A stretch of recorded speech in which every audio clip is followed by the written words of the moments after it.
Fala galerinha, beleza? Professor Leonardo Nascimento aqui. Quero conversar com vocês hoje sobre pacientes com dor lombar crônica. Pacientes com dor lombar crônica, o que você acha que vale mais a pena fazer com esse paciente? Mobilizar ou manipular? Ou fazer os dois? Então, vamos primeiro contextualizar uma coisa para vocês. O paciente com dor lombar crônica, ele pode ter basicamente dois tipos de problemas. Ele pode ter dor e ele pode ter incapacidade. Então, quando a gente pensa nos principais desfechos clínicos que eu tenho num paciente com dor lombar crônica, depois disso, eu penso qual é o principal incômodo do meu paciente, se é dor ou se é incapacidade. E depois disso eu vejo o seguinte, para esse desfecho, dor ou incapacidade, é melhor mobilizar ou é melhor manipular? Então, eu vou explicar isso para vocês nesse vídeo, só que antes eu quero que você faça o seguinte: se inscreve no canal, ativa as notificações, recomenda esse vídeo naquele grupo de fisioterapeutas que você sabe que precisam aprender a utilizar a ciência na tomada de decisão clínica, a fazer uma tomada de decisão clínica baseada em evidência, para a gente conseguir fazer a nossa querida fisioterapia, o nosso ganha-pão, crescer, melhorar e se desenvolver. Beleza? Então vamos lá. Vamos entender o seguinte.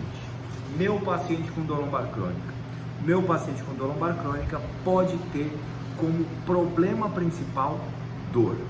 Então, se o meu paciente com dor lombar crônica se queixa que ele tem muita dor e que ele não tem muita incapacidade, que isso é aquele paciente assim: olha, minha dor é 8, minha dor é 7, minha dor é 9.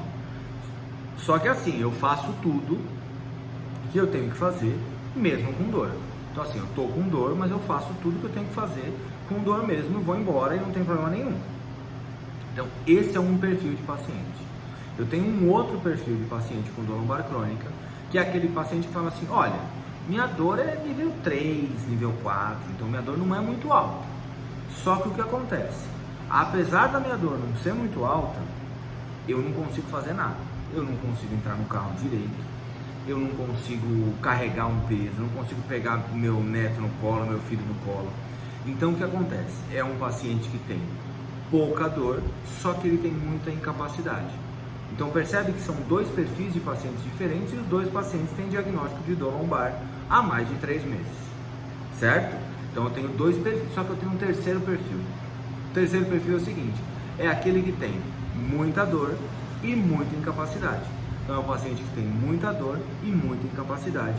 E aí eu preciso pensar um pouquinho o que eu vou tratar primeiro, o que eu vou tratar depois, ou se eu consigo tratar as duas coisas juntas, a dor e a incapacidade, certo? Então vamos lá. Primeiro caso, o paciente que tem muita dor e tem pouca incapacidade. Nesse primeiro caso, do paciente que tem muita dor muita dor e pouca incapacidade, o que a gente vai fazer? Esse perfil de paciente, se você mobilizar a lombar, você vai promover para esse paciente os efeitos analgésicos da terapia manual.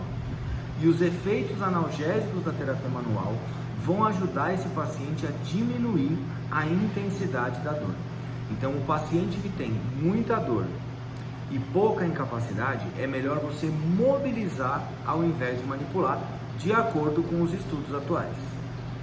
Agora, se você quiser ter um efeito analgésico nesse paciente mais prolongado, você pode recomendar para esse paciente que depois do seu tratamento, para ele fazer um pouquinho de exercício aeróbico de longa duração. Então, uma caminhada por uns 15, 20 minutinhos, bicicleta ergométrica por 15, 20 minutinhos, vai ajudar a manter uma analgesia. Por quê? O paciente tem como queixa principal a dor. Então, a minha conduta terapêutica tem que ser baseada em analgesia. E tanto a mobilização quanto o exercício aeróbico podem ajudar na analgesia. Então, essa tem que ser a minha prescrição terapêutica para ele. O segundo caso é o paciente que tem muita incapacidade, só que ele não tem muita dor. Esse paciente, a gente precisa ver o seguinte: esse paciente teoricamente tem um perfil de receber a manipulação e ter bons resultados com a manipulação. Por quê?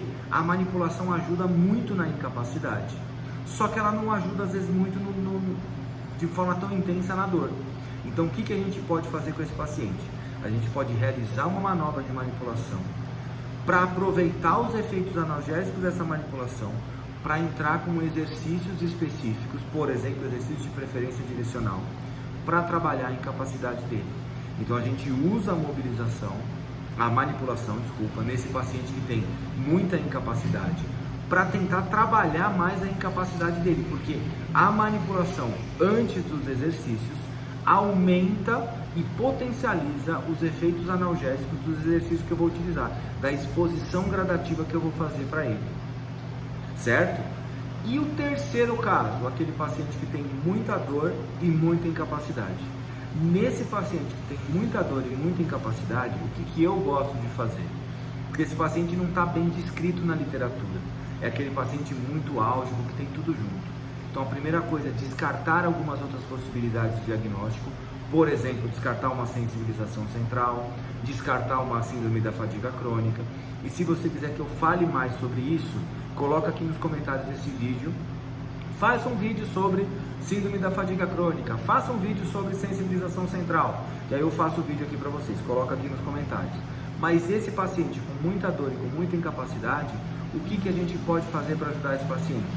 Uma das coisas é mobilizar um pouco esse paciente para diminuir a dor e trabalhar com exercícios, por exemplo, de preferência direcional, que não produzam mais dor, para começar a ver o que sobra, se ele volta com dor alta ou com incapacidade alta. E aí eu sigo naquela conduta anterior que eu falei para vocês. Então, resumo da ópera nesse vídeo aqui: pacientes que devem receber manipulações, pacientes que têm alta incapacidade e não muita dor. Pacientes que devem receber mobilizações, são os pacientes que têm muita dor e baixa incapacidade. Pacientes que têm muita dor e muita incapacidade, pensa bem como é que você vai fazer para colocar esse paciente com uma queixa ou outra. Então, mobiliza um pouquinho, usa a preferência direcional e vê como é que ele volta. Beleza? Espero que vocês tenham gostado desse vídeo.